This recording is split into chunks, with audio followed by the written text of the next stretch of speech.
फिर एक बार स्वागत है आपका आज के इस वीडियो में। नमस्कार, मेरा नाम है डॉक्टर स्नेहल कुमार रहाणे। मैं एक आयुर्वेद चिकित्सक और पंचकर्मा एक्सपर्ट हूँ और ये आपकी ऑनलाइन यूनिवर्सिटी है जहां पर आप सीखते हैं आयुर्वेद ताकि आप स्वस्थ रह सके। तो आज हम बात करने वाले हैं हमारी निरोगी भव श्रृंखला की।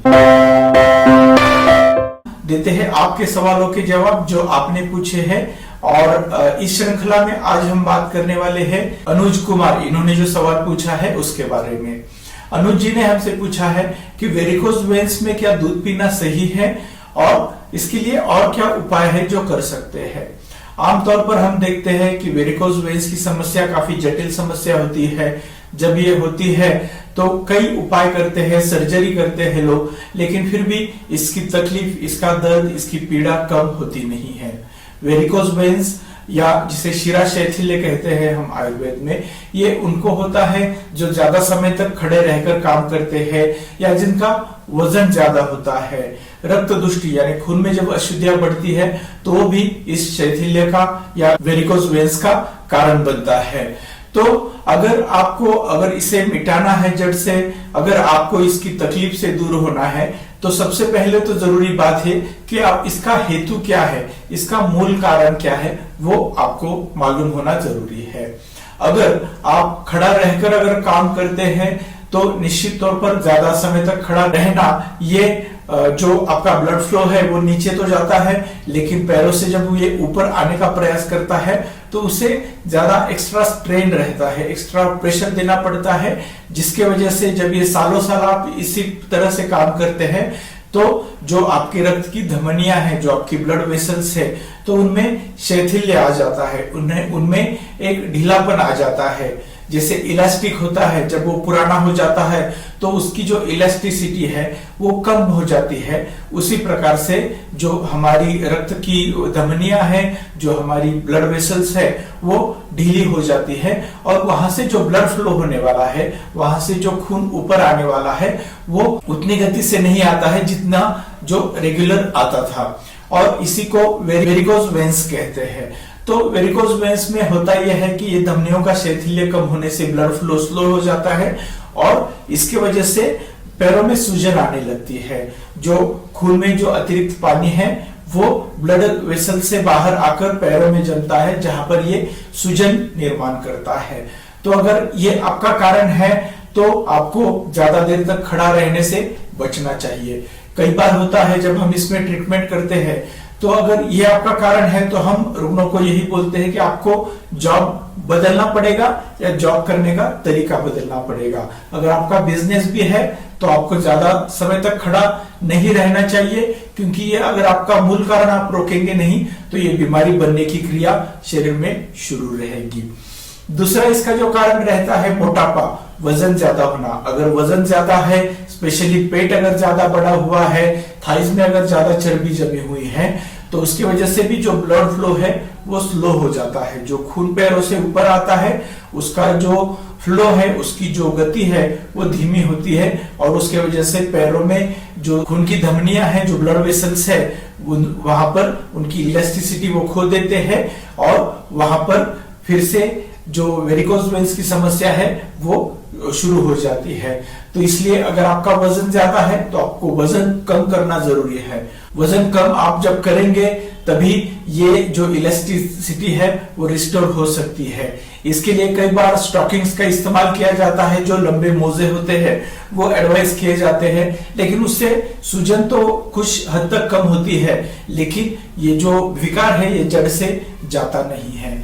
तो इसलिए वजन कम करना, इसको जड़ से मिटाने के लिए बहुत ही जरूरी होता है। तीसरा कारण जैसे हमने इसमें देखा कि खून में बढ़ने वाली अशुद्धियां, खून में अगर किसी कारण से अशुद्धियां बनती है तो उससे जो खून की वाहिनियों में जो विकृति हुई है वो भी उसके लिए जिम्मेदार होता है। तो इसलिए जिस कारण से आपकी खून में विकृति हुई है, रक्त दुष्टि हुई है, तो इस रक्त दुष्टि के कारण को देखना जरूरी है।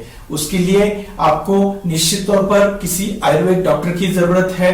तो आपके पास जो भी आयुर्वेद डॉक्टर है आपके आसपास, उनसे आप मिल सकते हैं। अगर आप हमसे कंसल्टेशन करना चाहते हैं तो ऑनलाइन कंसल्टेशन आप कर सकते हैं, या मैं पूरे भारतवर्ष में घूमता हूं, आपको इस वीडियो के नीचे डिस्क्रिप्शन बॉक्स में एक लिंक मिलेगा जहां पर मैं कहां कहां जा रहा हूं। अगर आप मिल सकते हैं तो आप वहां पर भी मुझसे मिल सकते हैं। तो आपको एक अच्छे वैद्य की सलाह लेना जरूरी है, आयुर्वेद डॉक्टर की सलाह लेनी जरूरी है, जो आपको बताएगा कि आपके रक्त में जो दुष्टि हुई है, जो मूल इसका कारण है वो किस वजह से हुई है, आपके खान पान में क्या चीज है, या आपकी जीवन शैली में वो कौन सा कारण है जिससे ये रक्त दुष्टि होती है, और उससे आपको दूर रहना जरूरी है।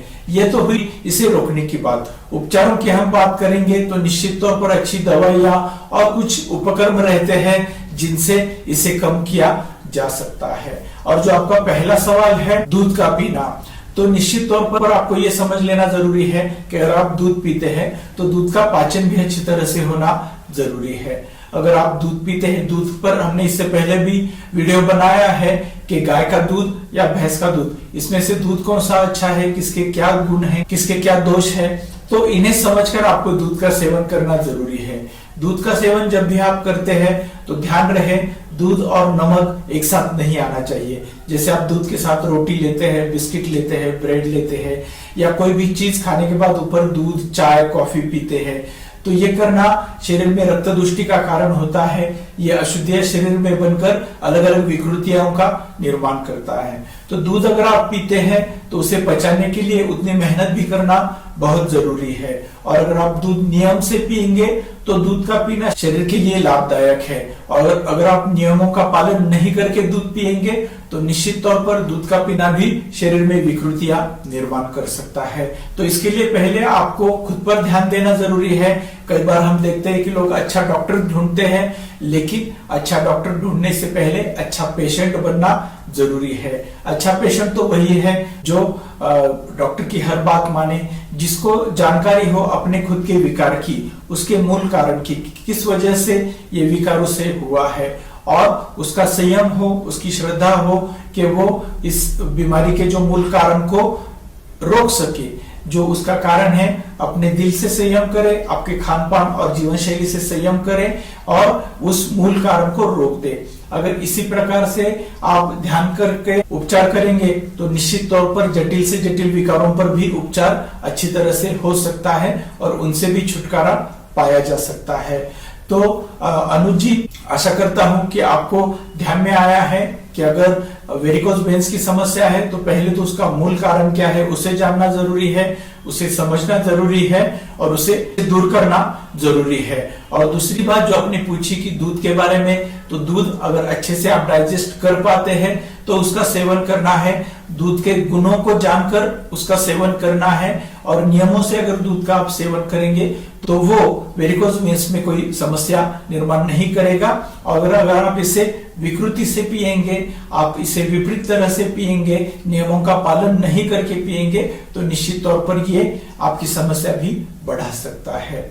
तो दूध तो पीजिए, लेकिन नियमों का पालन करके पीजिए ताकि आपका स्वास्थ्य भी अच्छा रखे और आपके विकारों को भी ना बढ़ाए। ये ऑनलाइन यूनिवर्सिटी आप ही के लिए है, जिस पर आप आयुर्वेद शास्त्र को समझ सके, उसका पालन करके आपका स्वास्थ्य अच्छा रख सके।